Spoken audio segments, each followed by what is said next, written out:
మాజీ ముఖ్యమంత్రి Jagan and కంపెనీపై MLA Kala Venkatarao తీవ్ర విమర్శలు చేశారు. రాష్ట్రంలో జగన్ అండ్ కంపెనీ 5 ఏళ్లలో 5 అవతారాలు ఎత్తారని మండిపడ్డారు. జగన్మోహన్ చేసిన మద్యం కుంభకోణంతో పోలిస్తే ఢిల్లీ కుంభకోణం చాలా చిన్నదని విమర్శించారు. రోజుకు లక్షల మంది ప్రాణాలతో చెలగాటమాడారని మండిపడ్డారు. క్వాలిటీ లేని మద్యాన్ని పేద ప్రజలకు ఇచ్చి ప్రాణాలను హరింపచేశారని అన్నారు. ఇప్పటికీ వైజాగ్ కేజీహెచ్లో మద్యం తాగిన వారి వార్డు ప్రత్యేకంగా ఉందని తెలియజేశారు. గత 5 సంవత్సరాల ప్రభుత్వంలో జగన్ అండ్ కంపెనీ కాలకేయులు, యములు, ధృతరాష్ట్రులు, దుశ్శాసనులు అనేక రకాలుగా 5 సంవత్సరాలు అవతారం ఎత్తారు. జగన్మోహన్ రెడ్డితో సహా ఆయన మిత్ర బృందం అంతా ఘోరాతి ఘోరమైన కార్యక్రమం ఏంటంటే సారాని పేద ప్రజలకు ఇచ్చి ఆ సారా అనేటటువంటిది క్వాలిటీ లేకుండా పగలంతా పనిచేసి చెమటోడ్చి రక్తాన్ని చిందించి పనిచేసినటువంటి శ్రామిక వర్గాలు తాడిత పీడిత జనం తాలూకా రక్తాన్ని కూడా విడిచిపెట్టకుండా వీళ్ళు తాగేశారు అన్నదానికి ఈ సారా కుంభకోణం ఒక నిదర్శనం స్పష్టంగా కనిపిస్తుంది. ఢిల్లీ కుంభకోణం చాలా చిన్నదేమో అనిపిస్తుంది వీళ్ళని చూస్తే, ఎందుకంటే అక్కడ 1 కోటి జనాభాకే ప్రభుత్వం కాబట్టి అది. మరి అలాంటి ఢిల్లీ కుంభకోణంలో అన్ని విధాలుగా ఈడీ మరి సిబిఐ అలాగే అందరూ ఇన్వాల్వ్ అయి దాన్ని ప్రతి చిన్న సూక్ష్మంగా చూసి ఢిల్లీ కుంభకోణంలో మరి అందరినీ ఎవరైతే తప్పు చేశారో అందరికి కూడా శిక్ష పడే విధంగా అక్కడ అన్ని వ్యవస్థలు కూడా పనిచేశాయి. ఇక్కడ కూడా సిట్ వేయటం వలన పూర్తిగా ఇవన్నీ వచ్చాయి. ఇంకా సెంట్రల్ గవర్నమెంట్లో ఉండేటటువంటి వ్యవస్థలకు సంబంధించి అంటే వైసీపీ నాయకులపై ఎమ్మెల్యే ఎంఎస్ రాజు ఫైర్ అయ్యారు. మడకశిర నియోజకవర్గాన్ని అభివృద్ధిని చూసి ఓర్వలేక అసత్యాలు ప్రచారం చేస్తున్నారని మండిపడ్డారు. మడకశిర నియోజకవర్గ అభివృద్ధిపై శ్వేతపత్రం విడుదల చేస్తామని చెప్పారు. రింగ్ రోడ్డుతో పాటు మరిన్ని అభివృద్ధి పనుల కోసం ముఖ్యమంత్రితో ప్రతిపాదనలు పెట్టామని, రాగానే మడకశిర నియోజకవర్గం అభివృద్ధికి అహర్నిశలు కృషి చేస్తామన్నారు. వాస్తవాలు తెలుసుకొని మాట్లాడితే మంచిదని వైసీపీ సోషల్ మీడియాకు కార్యకర్తలకు తెలుపుతున్నామని చెప్పారు. 10,710 కోట్ల రూపాయలతో మడకశిర నియోజకవర్గం, దీంట్లో మీ 5 సంవత్సరాల్లో ఒక 2% చేసింటారా? 2% నిధులు తెచ్చింటారా? లేదా ఒక 3% వస్తారా బహిరంగ చర్చకి? పలారం రమ్మంటారా మీ సమన్వయకర్త విలేజ్కి? ఎక్కడికి రమ్మంటారు చెప్పండి. ఇవన్నీ శ్వేతపత్రం రిలీజ్ చేసి గ్రామాల వారీగా పంపిణీ చేస్తారు. మీరు ఎంతమంది అయినా రాండి, సమాధానం చెప్పే నిజాయితీ దమ్ము నా దగ్గర ఉంది. మీరు చర్చకు వచ్చే దమ్ముందా? రాగలరా? ఏ మొహం పెట్టుకొని వస్తారు? మాట్లాడే ముందు ప్రజలు మనల్ని గమనిస్తూ ఉంటారు. అసత్యాల్ని చెప్తే ప్రజలు తెలుస్తూ ఉంటుంది. 50 రూపాయల అభివృద్ధి జరగలేదని ఒక మూర్ఖుడు మాట్లాడితే లక్ష్య సాధింపు అయితే మీ జెడ్పీటీసీ కేసు మీ యజమాని మీద పెడితే ఇప్పుడు నువ్వు మొరుగుతావు కదా, మొరగమని చెప్పి నీ యజమాని మీద మీ జెడ్పీటీసీ కేసు పెడితే మేము పెద్దరికంగా వ్యవహరించాం తప్ప కక్ష సాధింపులు కాదు. దాంట్లో వాస్తవాల్ని మేము మా సిఏ గారికి డిఎస్పీ గారికి చెప్పడం జరిగింది. ఆ రోజు నేను తిప్పేశాను. దాంట్లో వాస్తవాలు ఏముంటే చూడండి, మా జోక్యం ఉండదు అని. 10,710 ఏడాది పాలనలో కూటమి ప్రభుత్వం విఫలమైందని, ఏ విధంగా సుపరిపాలన అంటున్నారని ధ్వజమెత్తారు కాంగ్రెస్ సీనియర్ నేత తులసిరెడ్డి. నంద్యాల జిల్లా బనగానపల్లెలో పర్యటించిన ఆయన లిక్కర్ స్కామ్ కోట్లలో జరిగిందని, లిక్కర్ స్కామ్లో ఇప్పటికే పలువురు నాయకులు జైల్లోకి వెళ్లారని, మాజీ సీఎం జగన్ కూడా ఖచ్చితంగా జైలుకెళ్లడం ఖాయమని అన్నారు. ఏపీకి పూర్వ వైభవం రావాలంటే కాంగ్రెస్ పార్టీ అధికారంలోకి రావాలని ఈ సందర్భంగా తెలియజేశారు తులసిరెడ్డి. వైకాపా ప్రభుత్వం కాదు, గతంలో చంద్రబాబు ప్రభుత్వం జరిగింది, ఈవెన్ ఇప్పుడు జరుగుతూ ఉంది. కాకపోతే ఉంటే దొరికితే దొంగలు, దొరకకుంటే దొరలు. తేడాల్లా కమిషన్ పర్సెంటేజ్ 20%, 15%, 10%, 5%. ఆ కమిషన్లుగా తేడా ఉండొచ్చేమో కానీ మొత్తము ఖచ్చితంగా 100% చేసి ఉంటారు. ఆల్మోస్ట్ వచ్చేసి నిచ్చెనలో కింది నుండి పైకి వస్తారు, తీగలాగితే డొంకంత కదిలినట్టు కదులుతూ ఉంది. రేపు మాపు జగన్మోహన్ రెడ్డి అరెస్ట్ కాక తప్పదు. ప్రాజెక్టులను తాకట్టు పెడతా ఉన్నాడు చంద్రబాబు నాయుడు. తెలంగాణ ప్రాజెక్టులు కట్టుకోవచ్చు అంట, అది ఎగువ రాష్ట్రము. ఇప్పటికే పాలమూరు, రంగారెడ్డి, డిండి ఎత్తిపోతల పథకాలు 120 టీఎంసీలతో 817.50 అడుగుల నుండి లిఫ్టులు అవుతా వాళ్ళు కడుతున్నారు శ్రీశైలం రిజర్వాయర్ నుండి. అవి పూర్తయిపోతే మొత్తము పోతిరెడ్డిపాడు వైపు నీళ్ళు ఆ లెవెల్కి వచ్చే క్వశ్చనే ఉండదు. అప్పుడు తెలుగంగ, గాలేరు నగరి, హంద్రీనీవా, వెలుగొండ ఈ ప్రాజెక్టులు వచ్చేసి పూర్తిగా వచ్చేసి ఎండిపోతాయి. అంత ప్రమాదం జరుగుతూ ఉంటే ఆయన పోలవరము, బనకచెర్ల కోసము మొత్తం వచ్చేసి రాయలసీమ ప్రాజెక్టును తెలంగాణకు తాకట్టు పెడుతున్నాడు. శ్రీకాకుళం జిల్లా ఆముదాల వలస మండలం పాతూరులో కొనసాగుతున్న అనధికార ఇసుక ర్యాంపులపై మాజీ స్పీకర్ తమ్మినేని సీతారాం ఆగ్రహం వ్యక్తం చేశారు. ఈ సందర్భంగా పాత నిమ్మతొర్లు వాడ ప్రాంతంలోని ఇసుక తవ్వకాల స్థలాలను ఆయన పరిశీలించారు. అనంతరం ఇసుక మాఫియా దాడిలో గాయపడిన బాధితులను పరామర్శించారు. నదీ గర్భం వరకు తవ్వకాలు జరగడం దారుణమని, ఇలాంటి తవ్వకాలు ప్రజారోగ్యాన్ని ప్రమాదంలోకి నెట్టుతున్నాయని ఆయన ఆవేదన వ్యక్తం చేశారు. నేను అడుగుతున్నాను చంద్రబాబు నాయుడు గారిని, ఈ పద్ధతినే కొనసాగిస్తున్నారా? రాష్ట్రం మొత్తం మీద మీరు ఇదే పద్ధతి కొనసాగిస్తే ఎక్కడ నదులు ఉండవు, తటాకాలు ఉండవు, గ్రామాలు కూడా ఉండవు. ఈ విధమైనటువంటి పరిస్థితుల్ని మనం ఎదుర్కోవాల్సి వస్తుంది. ఇప్పుడు ఆల్ పార్టీ లీడర్స్ని కూడా పిలిపిస్తాను నేను. ఒకసారి దీని మీద టూర్ పెట్టిపించి అనంతపురం జిల్లా మహిళా సంరక్షణ, భద్రతా సాధికారతపై జిల్లా స్థాయి అవగాహన సదస్సు కార్యక్రమం జరిగింది. ఈ కార్యక్రమంలో మహిళా సంరక్షణ కమిషన్ చైర్పర్సన్ రాయపాటి శైలజ పాల్గొన్నారు. మహిళల సంక్షేమంపై రాష్ట్ర ప్రభుత్వం తీసుకుంటున్న చర్యలను అధికారులు వివరించారు. దేశం సాంకేతిక పరంగా దూసుకుపోతున్న మహిళలపై అఘాయిత్యాలు, దౌర్జన్యాలు, దాడులు ఆగడం లేదన్నారు. మహిళా కమిషన్ అంటే కేవలం ఒక సంఘటన జరిగాక వెళ్ళి అక్కడికి వెళ్ళి కాదు, రెస్పాండ్ అవుట్ మాట్లాడటం కాదు, అవి జరగకుండా ఎలా నియంత్రించాలనేదే మా బాధ్యత. ఎందుకంటే నేను గత 2 నెలల్లో ఏదైతే మేము చూసిన కేసెస్ కానీ, మా దగ్గరికి వచ్చిన పిటిషన్స్ కానీ, ఇవన్నీ చూసాక ఇవన్నీ కూడా చాలా వరకు మనం అక్కడి వరకు తెచ్చుకోకుండా ముందే అరికట్టచ్చు. ఇది ఎలా అవుతుంది?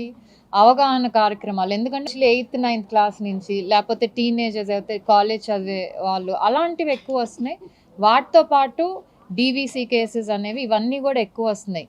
సో దీనికి ఏంటి సొల్యూషను? ఏదో ఇన్సిడెంట్ అయిపోయాక వెళ్ళి అక్కడ ఏదో పలకరించి చెప్పడం కాదు కదా. ఎందుకంటే ఆల్రెడీ ఆ ఇన్సిడెంట్ ఒకవేళ జరగకుండా ఉంటే విక్టిమ్ అనే వాళ్ళు ఉండరు. ఆ విక్టిమ్ ఉంటే ఫ్యామిలీ బాధపడాల్సిన అవసరం లేదు. సో ఇవన్నీ ఆలోచించి అవేర్నెస్ ప్రోగ్రామ్ యాక్చువల్లీ చేస్తున్నారు. ఇంకా చైల్డ్ వెల్ఫేర్ డిపార్ట్మెంట్ నుంచి village levels, mandal levels, already college, యూనివర్సిటీస్కి వెళ్ళి ఇంకా చేస్తున్నారు. అయినా కూడా ఇంకా జరుగుతున్నాయి అనేది మా బాధ. ఎందుకంటే ప్రభుత్వం కూడా చాలా ఎఫర్ట్స్ పెట్టి ఎన్నో టీమ్స్ ఫామ్ చేసి, లేకపోతే ఒక బడ్జెట్ కేటాయించి, ఆర్ సెంట్రల్ గవర్నమెంట్ సపోర్ట్, ఇప్పుడు బేటీ బచావో, బేటీ పడావో ఈ స్కీమ్స్ కూడా ఫండ్స్ రిలీజ్ చేసి. భారీ వర్షాల నేపథ్యంలో ప్రజలను అప్రమత్తం చేయాలని మంత్రి సీతక్క ములుగు జిల్లా కలెక్టర్ను ఆదేశించారు. ములుగు జిల్లాలోని జలగలంచ, గుండ్ల వాగు వరద ఉధృతిని మంత్రి సీతక్క పరిశీలించారు. జిల్లాలో భారీ వర్షాలు కురుస్తున్న నేపథ్యంలో ప్రజలు అప్రమత్తంగా ఉండాలని, లోతట్టు ప్రాంతాల ప్రజలు జాగ్రత్తలు పాటించాలని కోరారు.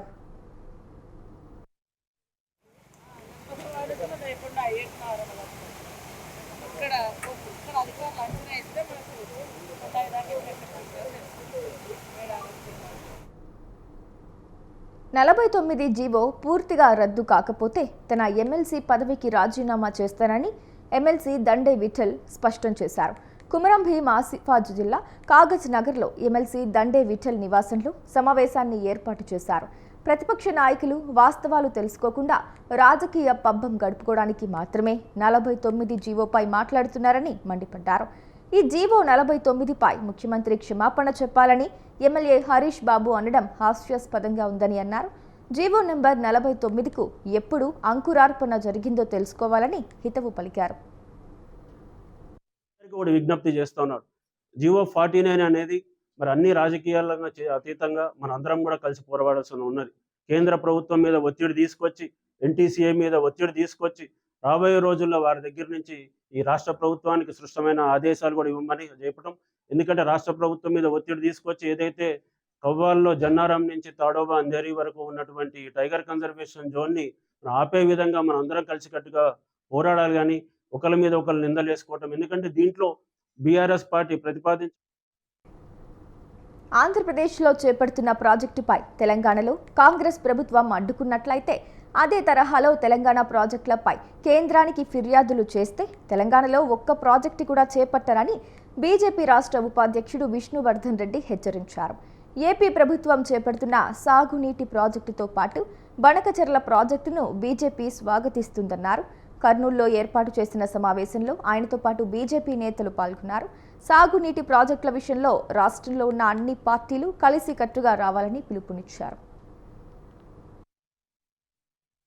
పిఎన్ మాధవ్ గారు బాధ్యతలు చేపట్టిన తర్వాత మొట్టమొదటి రాష్ట్ర పర్యటన ఇప్పటిదాకా మా పార్టీ సీనియర్ నాయకుడు రాష్ట్ర కార్యదర్శి రమేష్ నాయుడు గారు వివరించినట్లు రాయలసీమలోనే పర్యటించడం అనేటువంటిది ఇది ఒక రాజకీయ మార్పుకు నాంది కాబోతోంది. ఖచ్చితంగా ఆంధ్రప్రదేశ్ లో మాధవ్ గారి నేతృత్వంలో రాష్ట్రంలో భారతీయ జనతా పార్టీ బలపడుతుంది. రానున్న రోజుల్లో ఒక రాజకీయ వ్యూహాత్మకమైనటువంటి అడుగులతో ఖచ్చితంగా ఈ రాష్ట్రంలో భారతీయ జనతా పార్టీ భారతీయ జనతా పార్టీ నూతన రాష్ట్ర అధ్యక్షుడు శ్రీ పివిఎన్ మాధవ్ గారు బాధ్యతలు స్వీకరించిన తర్వాత మొదటి పర్యటన రాయలసీమ కేంద్రంగా ఉండాలి. అది కూడా తొలి గడప కడప అనేటువంటి విషయం మనందరికి తెలుసు. అంతేకాకుండా రాయలసీమలో రాజకీయ చైతన్యంతో పాటు అనేక రకాలైనటువంటి సమస్యలు కూడా.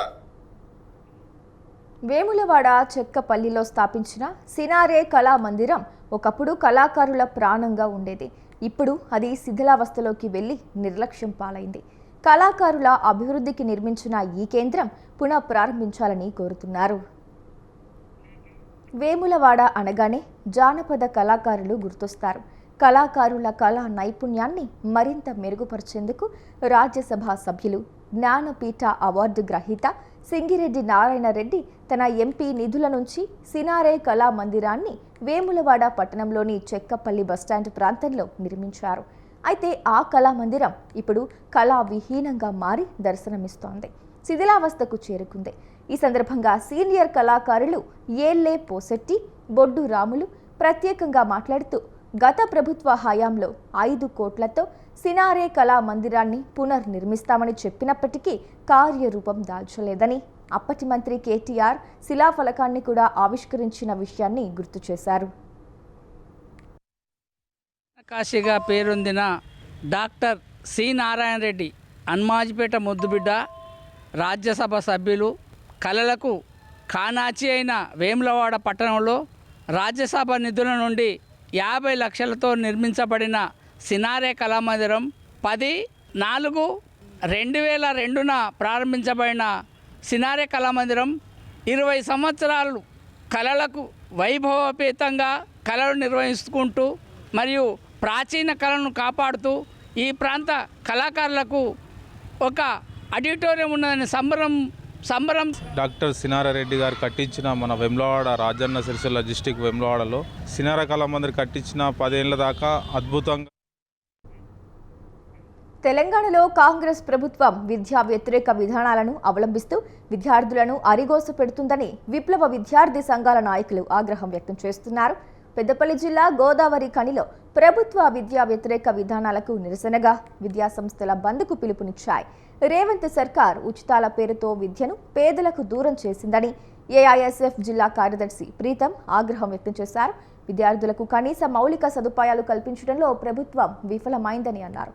ముఖ్యమంత్రి రేవంత్ రెడ్డికి అందాల పోటీలపై ఉన్న శ్రద్ధ విద్యార్థుల భవిష్యత్తుపై లేదని అసహనం వ్యక్తం చేశారు. ఇప్పటికైనా రాష్ట్ర ప్రభుత్వం విద్యార్థులకు మెరుగైన విద్యను అందించాలని, లేని పక్షంలో విద్యార్థులను కలుపుకుని ప్రభుత్వానికి వ్యతిరేకంగా ఆందోళనలు ఉధృతం చేస్తామని హెచ్చరించారు. తెలంగాణ రాష్ట్ర వ్యాప్తంగా వామపక్ష విద్యార్థి సంఘాల ఆధ్వర్యంలో బంద్కు పిలిపివ్వడం జరిగింది. ప్రత్యేకమైన డిమాండ్స్ తో మనం ఈ రోజు బంద్కు పిలిపివ్వడం జరిగింది. ప్రభుత్వ పాఠశాలలో, కళాశాలలో మౌలిక సదుపాయాలు కల్పించాలని, పెండింగ్ లో ఉన్నటువంటి స్కాలర్షిప్ ను విడుదల చేయాలని, అదే విధంగా విద్యార్థులకు ఉచిత బస్సు సౌకర్యం కల్పించాలని, పెరిగినటువంటి కాస్మెటిక్ మెస్ ఛార్జీలను పెంచాలని, అదే విధంగా ఫీజుల నియంత్రణ చట్టాన్ని అమలు చేయాలని చెప్పి ప్రత్యేకమైన డిమాండ్స్ తో మనము ఈ రోజు బంద్కు పిలిపివ్వడం జరిగింది. మనం తెలంగాణ రాష్ట్రంలో చూసుకున్నట్లయితే ముఖ్యమంత్రి రేవంత్ రెడ్డి గారికి అందాల పోటీలు పెట్టడానికి డబ్బులు ఉన్నాయి, కానీ విద్యార్థులకు ఫీజు మన స్కాలర్షిప్ ఫీజు రియంబర్స్మెంట్ ఇవ్వడానికి డబ్బులు లేవు. అంటే ఒక్కసారి మన తెలంగాణ ప్రజానికం కూడా ఆలోచించాల్సిన విషయం ఏంటంటే ఆయనకు వేరే రకంగా డబ్బులు వృధా చేస్తాడు, కానీ పనికొచ్చేటువంటి విద్యార్థుల భవిష్యత్తు. తెలంగాణ వ్యాప్తంగా వామపక్ష విద్యార్థి సంఘాలు బంద్కు పిలుపునిచ్చాయి. అందులో భాగంగా వరంగల్ ఉమ్మడి జిల్లా వ్యాప్తంగా బంద్ కొనసాగుతోంది. బంద్ పిలుపును ఉల్లంఘిస్తూ పలు విద్యాలయాలు తెరుచుకొని ఉండటంతో విద్యార్థి సంఘాల నాయకులు అక్కడికి చేరుకుని తాళాలు వేయించారు. విద్యార్థుల భవిష్యత్తు కోసం పాటుపడుతున్న తమ డిమాండ్లకు ప్రతి ఒక్కరూ సహకరించాలని విద్యార్థి సంఘాల నాయకులు కోరుతున్నారు. ఇంటి చదువులా కూడా మీరు స్కూల్ పెట్టుకోని నడుచుకుంటా మీ పక్క కూడా కాలేజ్ పక్కన స్కూల్ తెలుస్తలేదా మీకు? మరి తెలిసాక ఎట్లా పెడతారు మీరు? మీరు కూర్చోబడి మేము ఏం చేయాలో చెప్తాం చేసుకుంటాం ఉంటారు మేము. మీకు మీద ఉంటే మాకు మాదే ఉంటాయి కదా సార్. మాకు చెప్పు బంద్ చేయండి సార్, బంద్ చేయండి మాకు చేయండి, మీకు బంద్ చేయండి. మీకు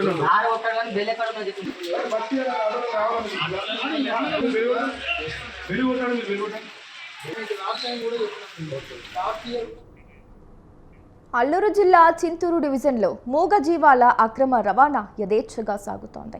కూనవరం మండలం గొమ్ముగూడెం గోదావరి వద్ద 2 పడవలలో తరలిస్తున్నారు. మూగజీవాలు అక్రమ రవాణాను అడ్డుకట్ట వేయాలని స్థానికులు కోరుతున్నారు.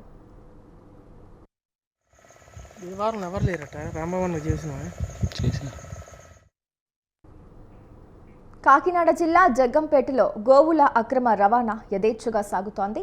కృష్ణవరం టోల్ ప్లాజా వద్ద అక్రమంగా గోవులను తరలిస్తూ ఉండగా జగ్గంపేట పోలీసుల కంటపడింది. ఓ వాహనంలో గుమ్మడికాయల బస్తాలను తరలించినట్లుగా నటించి గోవులను అక్రమంగా తరలిస్తున్నట్లు సిఐ తెలిపారు.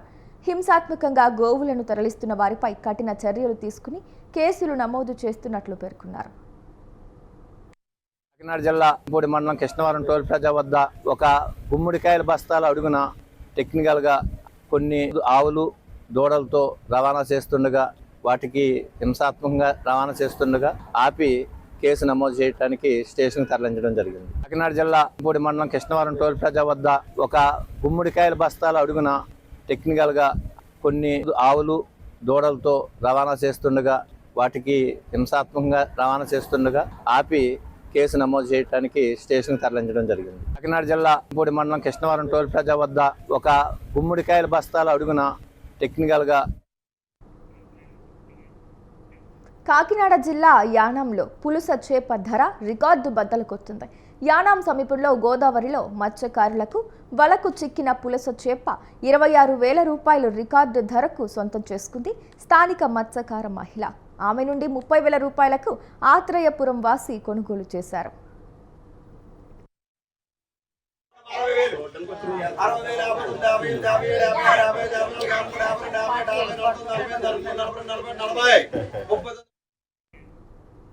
ప్రముఖ పుణ్యక్షేత్రమైన శ్రీశైలంలో లోక కళ్యాణార్థం స్వామి అమ్మవారికి దేవస్థానం ఆలయ ఈవో శ్రీనివాసరావు దంపతులు స్వర్ణ రథోత్సవ కార్యక్రమాన్ని వైభవంగా నిర్వహించారు. ఆరుద్ర నక్షత్రం సందర్భంగా మల్లికార్జున స్వామికి మహాన్యాసపూర్వక ఏకాదశ రుద్రాభిషేకం, అన్నాభిషేకం, విశేష పూజలు నిర్వహించారు. అనంతరం స్వర్ణ రథోత్సవంలో ఆసీనులైన స్వామి అమ్మవారికి అర్చక స్వాములు ప్రత్యేక పూజలు చేసి కర్పూర హారతులిచ్చారు. భక్తుల కోలాహలం నడుమ కోలాటాలు, గిరిజనుల నృత్యాలు, మేళ తాళాలతో వైభవంగా జరిగింది. భక్తులు తరలివచ్చి స్వర్ణ రథోత్సవం తిలకించారు.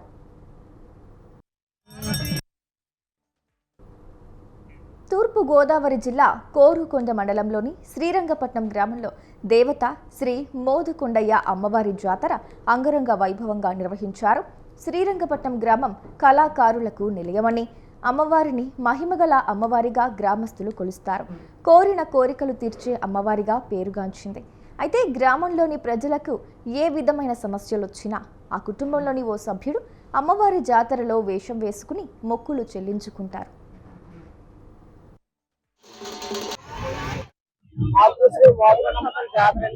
ప్రతి ఏడాది చాలా మంది యాసలు వేస్తారు, చాలా బాగా చేస్తారు. ఇప్పుడు కూడా ఇలాగ జాతర బాగా పండాలని జంట్లు గట్రా చేయకూడదని చాలా జాగ్రత్త. పెద్దపల్లి జిల్లాలో భారీ వర్షం కురుస్తోంది. 2 రోజులుగా ఎడతెరిపి లేకుండా కురుస్తున్న వర్షాలకు రామగుండం రీజియన్లో బొగ్గు ఉత్పత్తికి విఘాతం ఏర్పడింది. RG1 పరిధిలోని ఉపరితల గనుల్లో వర్షం నీరు చేరడంతో బొగ్గు ఉత్పత్తికి అంతరాయం కలిగింది. వర్షం కారణంగా పని స్థలాల్లో నీరు చేరడంతో డంపర్లు, డోజర్లు వంటి భారీ వాహనాలు నడపడం ఇబ్బందికరంగా మారింది. దీంతో ఓసిపిల్లో మట్టి తొలగింపులో జాప్యం ఏర్పడింది. RG1 పరిధిలోని 4 ఓసిపి గనుల్లో బొగ్గు ఉత్పత్తికి ఆటంకం కలగడంతో రోజుకు 80,000 టన్నుల బొగ్గు ఉత్పత్తికి అంతరాయం ఏర్పడింది.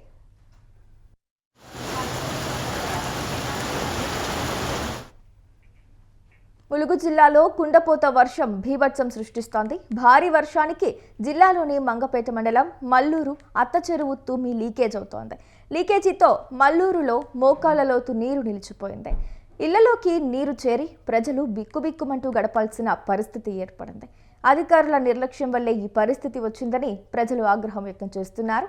ఇప్పటికైనా అధికారులు వెంటనే తక్షణమే స్పందించి తూము లీకేజీని మరమ్మతులు చేయాలని మల్లూరు ప్రజలు కోరుతున్నారు.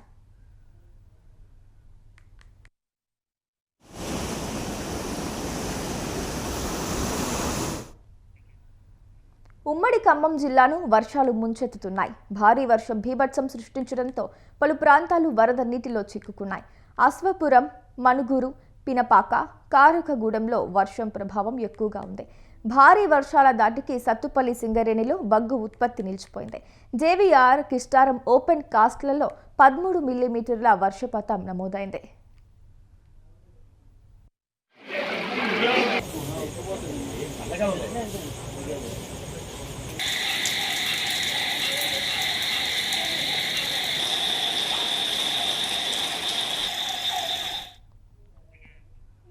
కాకినాడ జిల్లా ఉప్పాడ తీరంలో అలల ఉధృతి పెరిగింది. కొత్తపల్లి మండలం మాయపట్నం వద్ద సముద్రం విరుచుకుపడింది. భారీ కెరటాలతో మాయపట్నం గ్రామం జలమయమైంది. దాదాపు 70 ఇళ్లలోకి సముద్రపు నీరు చేరడంతో స్థానికులు బయటకు రాలేకపోతున్నారు. ఇప్పటికే గ్రామంలో 20 గృహాలు నేలకూలాయి. అధికారులు గ్రామానికి చేరుకుని సముద్రపు నీటిని వెనక్కి మళ్లించేందుకు ప్రయత్నిస్తున్నారు. జియో ట్యూబ్, రక్షణ గోడలు ధ్వంసం కావడంతో తరచూ గ్రామంలోకి సముద్రపు నీరు చేరుతోంది. రాకాసి అలలు వేగంగా దూసుకొచ్చి గ్రామాలపై పడటంతో తీర ప్రాంత గ్రామాలు కోతకు గురవుతున్నాయి.